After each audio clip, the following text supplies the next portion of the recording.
The Witchcraft of Ulua by Clark Ashton Smith.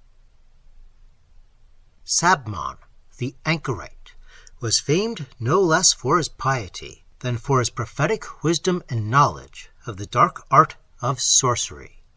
He had dwelt alone for 2 generations in a curious house on the rim of the northern desert of Tassoon, a house whose floor and walls were built from the large bones of dromedaries, and whose roof was a watling composed of the smaller bones of wild dogs and men and hyenas.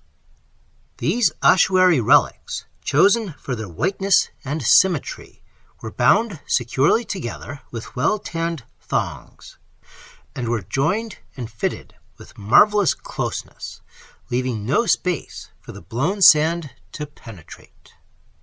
This house was the pride of Sabmon, who swept it daily with a besom of mummy's hair, till it shone immaculate as polished ivory both within and without. Despite his remoteness and reclusion, and the hardships that attended a journey to his abode, Sabmon was much consulted by the people of Tassoon, and was even sought by pilgrims from the farther shores of Zothique. However, though not ungracious or inhospitable, he often ignored the queries of his visitors, who, as a rule, wished merely to divine the future or to ask advice concerning the most advantageous government of their affairs. He became more and more taciturn with age, and spoke little with men in his last years. It was said, perhaps not untruly, that he preferred to talk with the murmuring palms about his well, or the wandering stars that went over his hermitage. In the summer of Sabmon's 93rd year, there came to him the youth Amalzain, his great-nephew, and the son of a niece that Sabmon had loved dearly in days before his retirement to gymnosophic seclusion. Amalzain, who had spent all of his 21 years in the upland home of his parents, was on his way to Merab, the capital of Tassoon, where he would serve as a cupbearer to Famorgh, the king. This post, obtained for him by influential friends of his father, was much coveted among the youth of the land, and would lead to high advancement if he were fortunate enough to win the king's favor. In accord with his mother's wish, he had come to visit Sabmon and to ask the counsel of the sage regarding various problems of worldly conduct. Sabmon, whose eyes were undimmed by age and astronomy, and much poring over volumes of archaic ciphers, was pleased with Amalzain, and found in the boy something of his mother's beauty. And for this reason he gave freely of his hoarded wisdom, and, after uttering many profound and pertinent maxims, he said to Amalzain, "It is indeed well that you have come to me, for, innocent of the world's turpitude, you fare to a city of strange sins and strange witcheries and sorceries. There are numerous evils in Merab. Its women are witches and harlots, and their beauty is a foulness wherein the young, the strong, the valiant are limed and taken." Then, ere Amalzain departed, Sabmon gave to him a small amulet of silver, graven curiously with the migniard skeleton of a girl. And Sabmon said, "I counsel you to wear this amulet at all times henceforward. It contains a pinch of ashes from the pyre of Yas Ebni, sage and archmage, who won supremacy over men and demons in elder years by defying all mortal temptation and putting down the insubordination of the flesh. There is a virtue in these ashes, and they will protect you from such evils as were overcome by Yas Ebni. And yet, peradventure, there are ills and enchantments in Merab from which the amulet cannot defend you. In such cases you must return to me. I shall watch over you carefully, and shall know all that occurs to you in Merab, for I have long since become the owner of certain rare faculties of sight and hearing, whose exercise is not debarred or limited by mere distance." Amalzain, being ignorant of the matters at which Sabmon hinted, was somewhat bewildered by this peroration, but he received the amulet gratefully. Then, bidding Sabmon a reverential farewell, he resumed his journey to Merab, wondering much as to the fortune that would befall him in that sinful and many-legended city. Famorgh, who had grown old and senile amid his debaucheries, was the ruler of an aging semi-desert land, and his court was a place of far-sought luxury, of obliquitous refinement and corruption. The youth Amalzain, accustomed only to the simple manners, the rude virtues and vices of country-dwelling folk, was dazzled at first by the sybaritic life around him. But a certain innate strength of character, fortified by the moral teachings of his parents and the precepts of his great-uncle Sabmon, preserved him from any grave errors or lapses. Thus it was that he served as a cupbearer at bacchanalian revels, but remained abstemious throughout, pouring night after night in the ruby-crusted cup of Famorgh the maddening wines that were drugged with cannabis, and the stupefying arrack with its infusion of poppy. With untainted heart and flesh, he beheld the infamous mummeries, whereby the courtiers, vying with each other in shamelessness, attempted to lighten the king's ennui. Feeling only wonder or disgust, he watched the nimble and lascivious contortions of black dancers from Duzatham in the north, or saffron-bodied girls from the southern isles. His parents, who believed implicitly in the superhuman goodness of monarchs, had not prepared him for the spectacle of royal vice, but the reverence they had instilled so thoroughly into Amalzain led him to regard it all as being the peculiar but mysterious prerogative of the kings of Tassun. During his first month in Merab, Amalzain heard much of the Princess Ulua, sole daughter of Famorgh and Queen Lunalia. But since the women of the royal family seldom attended the banquets or appeared in public, he did not see her. The huge and shadowy palace, however, was filled with whispers concerning her amours. Ulua, he was told, had inherited the sorceries of her mother Lunalia, whose dark, luxurious beauty, so often sung by bewitched poets, was now fallen to a haggish decrepitude. The lovers of Ulua were innumerable, and she often procured their passion or ensured their fidelity by other charms than those of her person. Though little taller than a child, she was exquisitely formed and endowed with the loveliness of some female demon that might haunt the slumbers of youth.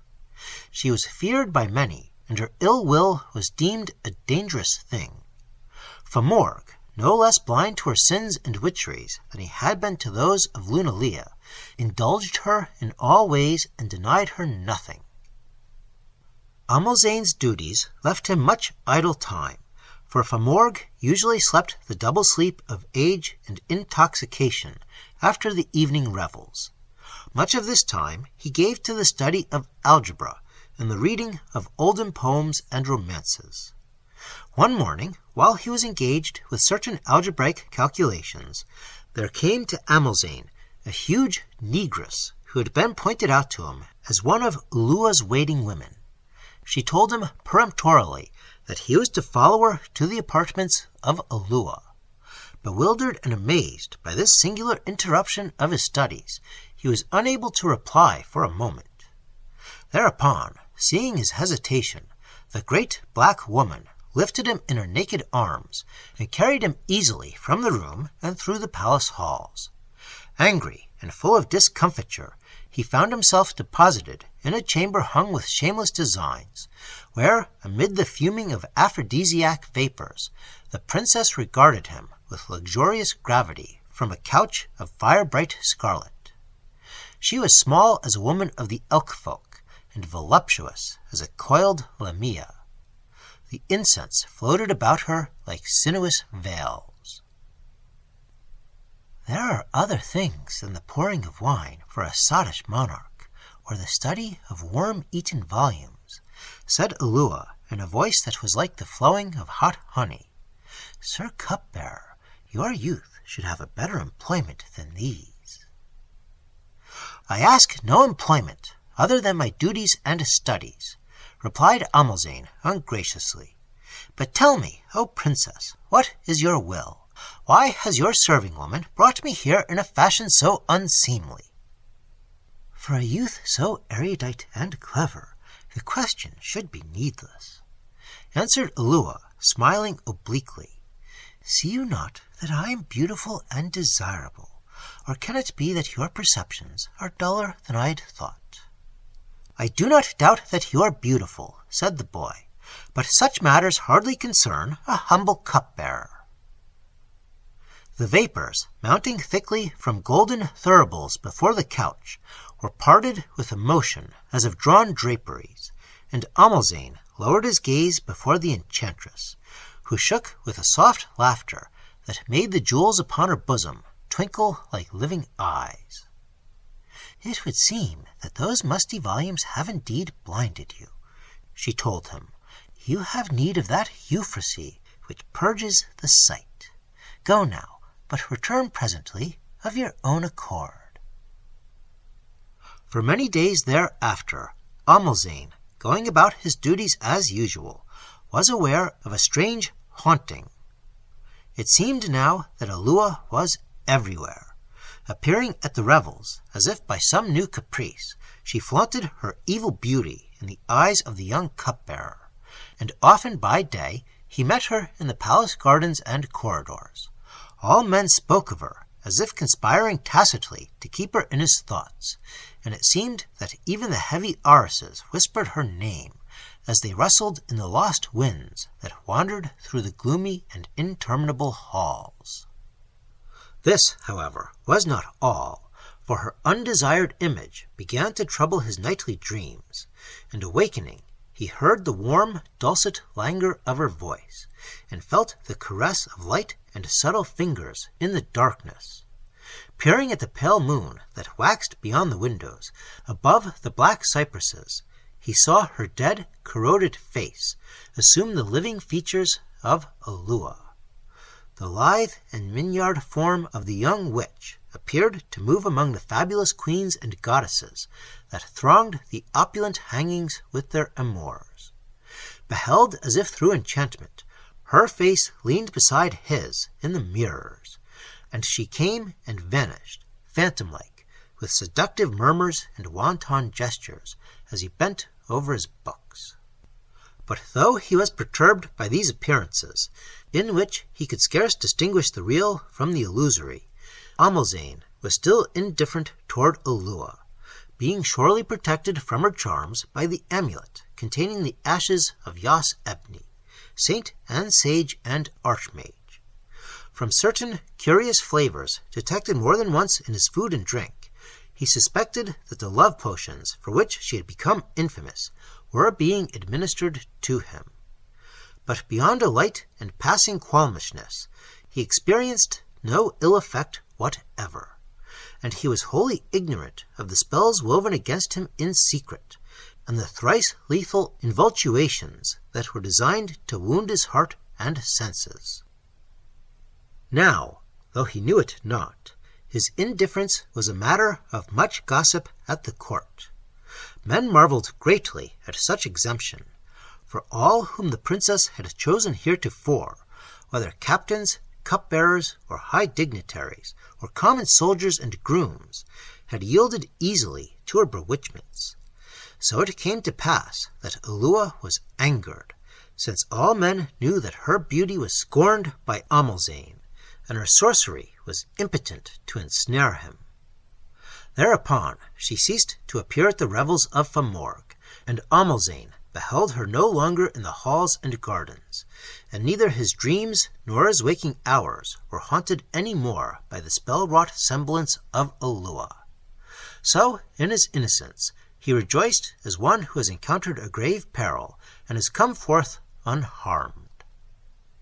Then, later, on a moonless night, as he lay sleeping tranquilly in the moonless hours before dawn, there came to him in his dream a figure muffled from crown to heel with the vestments of the tomb. Tall as a caryatid, awful and menacing, it leaned above him in silence more malignant than any curse, and the cerements fell open at the breast, and charnel worms, and death scarabs, and scorpions, together with shreds of rotting flesh, rained down upon Amalzane. Then, as he awoke from his nightmare, sick and stifled, he breathed a carrion fetor, and felt against him the pressure of a still, heavy body. Affrighted, he rose and lit the lamp, but the bed was empty. Yet the odor of putrefaction still lingered, and Amalzane could have sworn that the corpse of a woman, 2 weeks dead and teeming with maggots, had laid closely at his side in the darkness. Thereafter, for many nights, his slumbers were broken by such foulness as this. Hardly could he sleep at all for the horror of that which came and went, invisible but palpable, in his chamber. Always he awoke from ill dreams, to find about him the stiffened arms of long-dead succubi, or to feel at his side the amorous trembling of fleshless skeletons. He was choked by the natron and bitumen of mummied breasts. He was crushed by the unremoving weight of gigantic liches. He was kissed nauseously by lips that were oozing tatters of corruption. Nor was this all, for other abominations came to him by day, visible and perceived through all his senses, and more loathsome even than the dead. Things that seemed as the leavings of leprosy crawled before him at high noon in the halls of Famorgh, and they rose up from the shadows and sidled toward him, leering whitely with faces that were no longer faces, and trying to caress him with their half-eaten fingers. About his ankles, as he went to and fro, there clung lascivious empusae, with breasts that were furred like the bat, and serpent-bodied lamiae minced and pirouetted before his eyes, like the dancers before the king. No longer could he read his books or solve his problems of algebra in peace, for the letters changed from moment to moment beneath his scrutiny, and were twisted into runes of evil meaning, and the signs and ciphers he had written were turned into devils no bigger than large emmets, that writhed foully across the paper as if on a field, performing those rites which are acceptable only to Ulua, queen of perdition and goddess of all iniquities. Thus plagued and bedeviled, the youth Amalzane was near to madness. Yet he dared not complain or speak to others of aught that he beheld, for he knew that these horrors, whether immaterial or substantial, were perceived only by himself. Nightly, for the full period of a moon, he lay with dead things in his chamber, and daily, in all his comings and goings, he was besought by abhorrent spectres. And he doubted not that these were all descendings of Ulua, angered by his refusal of her love, and he remembered that Sabmon had hinted darkly of certain enchantments from which the ashes of Yas Ebni, preserved in the silver amulet, might be powerless to defend him. And, knowing that such enchantments were upon him now, he recalled the final injunction of the old archmage. So, feeling that there was no help for him save in the wizardry of Sabmon, he went before King Famorgh and begged a short leave of absence from the court. And Famorgh, who was well pleased with the cupbearer, and moreover had begun to note his thinness and pallor, granted the request readily. Mounted on a palfrey chosen for speed and endurance, Amalzane rode northward from Merab on a sultry morning in autumn. A strange heaviness had stilled all the air, and great coppery clouds were piled like towering, many-domed palaces of genii on the desert hills. The sun appeared to swim in molten brass. No vultures flew on the silent heavens, and the very jackals had retired to their lairs, as if in fear of some unknown doom. But Amalzane, riding swiftly toward Sabmon's hermitage, was haunted still by leprous larvae that rose before him, posturing foully on the dun sands, and he heard the desirous moaning of succubi under the hooves of his horse. The night waylaid him, airless and starless, as he came to a well amid dying palms. Here he lay sleepless, with the curse of Ulua still upon him, for it seemed that the dry, dusty liches of desert tombs reclined rigidly at his side, and bony fingers wooed him toward the unfathomable sandpits from which they had risen. Weary and devil-ridden, he reached the wattled house of Sabmon at noon of the next day. The sage greeted him affectionately, showing no surprise, and listened to his story with the air of one who hearkens a twice-told tale. "These things and more were known to me from the beginning," he said to Amalzane. "I could have saved you from the sendings of Ulua ere now, but it was my wish that you should come to me at this time, forsaking the court of the dotard Famorgh and the evil city of Merab, whose iniquities are now at the full. The imminent doom of Merab, though unread by our astrologers, has been declared in the heavens, and I would not that you should share the doom. It is needful," he went on, "that the spells of Ulua should be broken on this very day, and the sendings returned to her that sent them, since otherwise they would haunt you forever, remaining as a visible and tangible plague when the witch herself has gone to her black lord, the Satan, in the seventh hell." Then, to the wonderment of Amalzane, the old magician brought forth from a cabinet of ivory an elliptic mirror of dark and burnished metal, and placed it before him. The mirror was held aloft by the muffled hands of a veiled image, and peering within it, Amalzane saw neither his own face, nor the face of Sabmon, nor aught of the room itself reflected, and Sabmon enjoined him to watch the mirror closely, and then repaired to a small oratory that was curtained from the chamber with long and queerly painted rolls of camel parchment. Watching the mirror, Amalzane was aware that certain of the sendings of Ulua came and went beside him, striving ever to gain his attention with unclean gestures such as harlots use. But resolutely he fixed his eyes on the void and unreflecting metal, and anon he heard the voice of Sabmon chanting without pause the powerful words of an antique formula of exorcism. And now, from between the oratory curtains, there issued the intolerable pungency of burning spices, such as are employed to drive away demons. Then Amalzane perceived, without lifting his eyes from the mirror, that the sendings of Ulua had vanished like vapors blown away by the desert wind. But in the mirror a scene limned itself darkly, and he seemed to look on the marble towers of the city of Merab beneath overlooming bastions of ominous cloud. Then the scene shifted, and he saw the palace hall, where Famorgh nodded in wine-stained purple, senile and drunken, amid his ministers and sycophants. Again the mirror changed, and he beheld a room with tapestries of shameless design, where, on a couch of fire-bright crimson, the Princess Ulua sat with her latest lovers amid the fuming of golden thuribles. Marveling as he peered within the mirror, Amalzane witnessed a strange thing. For the vapors of the thuribles, mounting thickly and voluminously, took from instant to instant the form of those very apparitions by which he had been bedeviled so long.